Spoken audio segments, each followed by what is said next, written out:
Hi hello ನಮಸ್ಕಾರ, ನಿಮಗೆಲ್ಲರಿಗೂ ಸ್ವಾಗತ ಆಶಾ ಅಡುಗೆ ಮನೆಗೆ. ಕೆಲವೊಂದು ಸರ್ತಿ ಮನೆಯಲ್ಲಿ ಹಾಗೆ ಬ್ರೆಡ್ ಬಿದ್ದು ಹೋಗ್ತಾ ಇರುತ್ತೆ ಅಥವಾ ಯಾರೂ ತಿಂತಾ ಇರೋದಿಲ್ಲ. ಅಂಥ ಸಮಯದಲ್ಲಿ ನಾವು ಈ ಬ್ರೆಡ್ ಪಕೋಡ ಒಂದು ಸರ್ತಿ ಮಾಡಿದ್ದೀನಿ. ಯಾರು ಬ್ರೆಡ್ ತಿನ್ನೋದಿಲ್ಲ ಅಲ್ವಾ, ಅವರು ಕೂಡ ಈ ಬ್ರೆಡ್ ಪಕೋಡನ ಒಂದು ಕೂಡ ಬಿಡದೆ ಅಷ್ಟು ಎಲ್ಲವನ್ನು ತಿಂತಾರೆ. ಅಷ್ಟು ಚೆನ್ನಾಗಿ ರೆಡಿ ಆಗುತ್ತೆ. ಒಂದು ಸರ್ತಿ ಟ್ರೈ ಮಾಡಿ.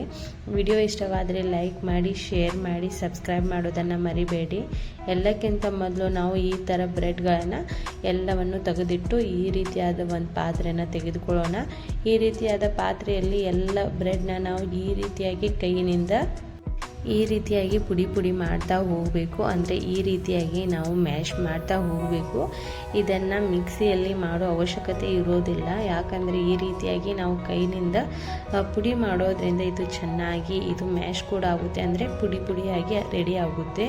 ಅದ್ರಗೋಸ್ಕರ ನಾನು ಇಷ್ಟೇ ಕೈನಿಂದ ಈ ರೀತಿಯಾಗಿ ಪ್ರೆಸ್ ಮಾಡ್ತಾ ಇದನ್ನು ಮ್ಯಾಶ್ ಮಾಡಿದ್ದೇನೆ. ಅದರ ನಂತರ ನೋಡಿ, ನಾನು ಇಲ್ಲಿ ಕರಿಬೇವನ್ನ ಯೂಸ್ ಮಾಡ್ತಾ ಇದ್ದೇನೆ. 7 ನಾನು ಕರಿಬೇವಿನ ಎಲೆನ ಈ ರೀತಿಯಾಗಿ ಕಟ್ ಮಾಡಿ ಹಾಕಿದ್ದೇನೆ. ಅದರ ನಂತರ ನೋಡಿ 7 ಹಸಿಮೆಣಸಿನ್ಕಾಯಿನ ನಾನು ಕಟ್ ಮಾಡಿ ಹಾಕಿದ್ದೇನೆ. 7 ನಾವು ಇಲ್ಲಿ ಈರುಳ್ಳಿನ ಚೆನ್ನಾಗಿ ಕಟ್ ಮಾಡಿ ಸಣ್ಣಗೆ ಕಟ್ ಮಾಡಿದ್ದೇನೆ. ನೀವು ಬೇಕಾದರೆ ಇದನ್ನು ಉದ್ದಕ್ಕೆ ಕೂಡ ಯೂಸ್ ಮಾಡ್ಬೋದು.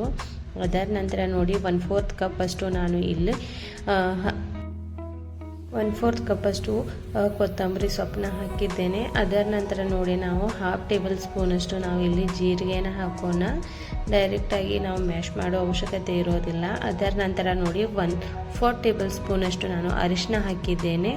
8 ಸ್ಪೂನ್ ಅಷ್ಟು ನಾನು ಖಾರ ಹಾಕ್ತಾ ಇದ್ದೇನೆ. ನೀವು ನಿಮ್ಮ ರುಚಿಗೆ ತಕ್ಕಷ್ಟು ಹಾಕ್ಬೋದು. ಅದರ ನಂತರ ನೋಡಿ ನಾನು 1/2 ಟೇಬಲ್ ಸ್ಪೂನ್ ಅಷ್ಟು ಉಪ್ಪನ್ನು ಹಾಕಿದ್ದೇನೆ. ಅದರ ನಂತರ ನಾವು 8 ಟೇಬಲ್ ಸ್ಪೂನ್ ಅಷ್ಟು ರೈಸ್ ಫ್ಲೋರ್ ಅಂದರೆ ಅಕ್ಕಿ ಹಿಟ್ಟನ್ನು ಹಾಕಿ ಇದನ್ನು ಚೆನ್ನಾಗಿ ಈ ರೀತಿಯಾಗಿ ನಾವು ಕೈಯಿಂದ ಎಲ್ಲವನ್ನು ಚೆನ್ನಾಗಿ ಒಂದು ಸರ್ತ ಮಿಕ್ಸ್ ಮಾಡ್ತಾ ಹೋಗಬೇಕು.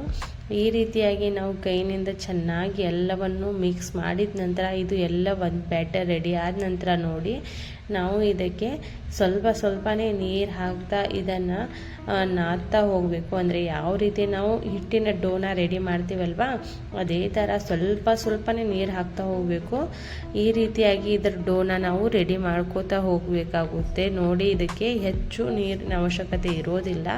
ನಾವು 2 ಡ್ರಾಪ್ ಅಷ್ಟು ನೀರನ್ನು ಕೈಯಲ್ಲಿ ತೆಗೆದು ಈ ರೀತಿಯಾಗಿ ಯಾವ ರೀತಿ ಹಿಟ್ಟನ್ನು ನಾದ್ತೀವಲ್ವಾ ಅದೇ ರೀತಿಯಾಗಿ ಮಾಡೋದ್ರಿಂದ ಇದು ಪರ್ಫೆಕ್ಟಾಗಿ ಡೋ ರೆಡಿ ಆಗುತ್ತೆ. ಇಲ್ಲಿ ನೋಡ್ಬೋದು ಎಷ್ಟು ಚೆನ್ನಾಗಿ ರೆಡಿಯಾಗಿದೆ ಅಂತ. ಈ ರೀತಿಯಾಗಿ ಇದು ಪರ್ಫೆಕ್ಟಾಗಿ ರೆಡಿ ಆಗಬೇಕು. ಇದು ತಿಳುವಾಗಿ ಇರಬಾರ್ದು, ಈ ರೀತಿಯಾಗಿ ಗಟ್ಟಿಯಾಗಿ ಇರಬೇಕು.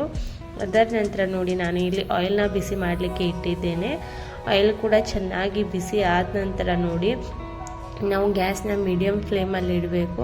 ಆಯಿಲ್ ಬಿಸಿ ಆದ ನಂತರ ನಾವು ಈ ಡೋನ ಈ ರೀತಿಯಾಗಿ ಕೈಯಲ್ಲಿ ಹಿಡಿದು ನಾವು ಸ್ವಲ್ಪನೇ ಉಂಡೆ ಥರ ಇದನ್ನು ತೆಗೆದುಕೊಂಡು ಇದರಲ್ಲಿ ಬಿಡ್ತಾ ಹೋಗಬೇಕು. ನಾವು ನೋಡಿ ಇದರಲ್ಲಿ ತುಂಬಾ ಸಣ್ಣಗೆ ಈರುಳ್ಳಿನ ಕಟ್ ಮಾಡಿ ಹಾಕಿದ್ರಿಂದ ಸ್ವಲ್ಪ ಸೈಡ್ಗೆ ಹೊರಗಡೆ ಬರ್ತಾ ಇದೆ.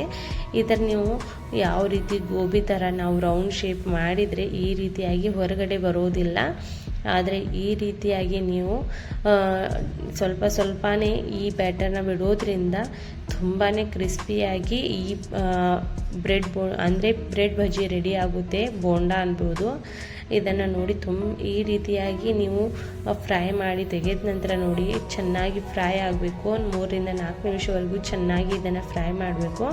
ಅದರ ನಂತರ ನೋಡಿ ನಾನು ಇದನ್ನು ರೌಂಡ್ ಶೇಪಲ್ಲಿ ಯಾವ ರೀತಿ ನಾವು ಗೋಬಿ ಮಂಚೂರಿಗೆ ರೆಡಿ ಮಾಡ್ತೀವಲ್ವ ಕೈನಿಂದ ಈ ರೀತಿ ರೌಂಡ್ ಶೇಪ್ ಮಾಡಿ ಇದರಲ್ಲಿ ಆಯಿಲಲ್ಲಿ ಬಿಡ್ತಾ ಇದ್ದೇನೆ. ಈ ರೀತಿಯಾಗಿ ಬಿಡೋದ್ರಿಂದ ಈರುಳ್ಳಿ ಹೊರಗಡೆ ಬರೋದಿಲ್ಲ.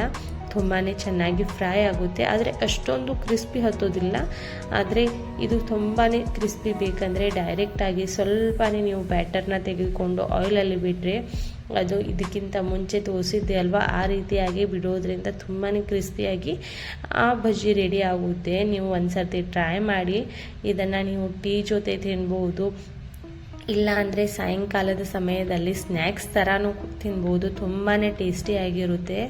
ಒಂದು ಸರ್ತಿ ಟ್ರೈ ಮಾಡಿ ನೋಡಿ. ಇದನ್ನು ನೋಡಿ ನಾನು ಲಾಸ್ಟಲ್ಲಿ ಹೈ ಫ್ಲೇಮಲ್ಲಿ ಇಟ್ಟದನ್ನು ಚೆನ್ನಾಗಿ ಫ್ರೈ ಮಾಡಿದ್ದೇನೆ. ಎಷ್ಟು ಚೆನ್ನಾಗಿ ರೆಡಿ ಆಗಿದೆ ಇಲ್ಲಿ ನೋಡ್ಬೋದು.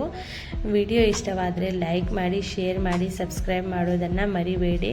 ಇದು ತುಂಬಾ ಟೇಸ್ಟಿಯಾಗಿದೆ. ಒಂದು ಸರ್ತಿ ಟ್ರೈ ಮಾಡಿ ವಿಡಿಯೋ ಹೇಗಾಗಿದೆ ಅನ್ನೋದನ್ನು ಕಮೆಂಟ್ ಮಾಡಿ ಹೇಳಿ. ಇದೇ ರೀತಿ ಹೊಸ ಹೊಸ ವಿಡಿಯೋಗಳಿಗೋಸ್ಕರ ಚಾನೆಲ್ನ ಸಬ್ಸ್ಕ್ರೈಬ್ ಮಾಡಿ. Thank you.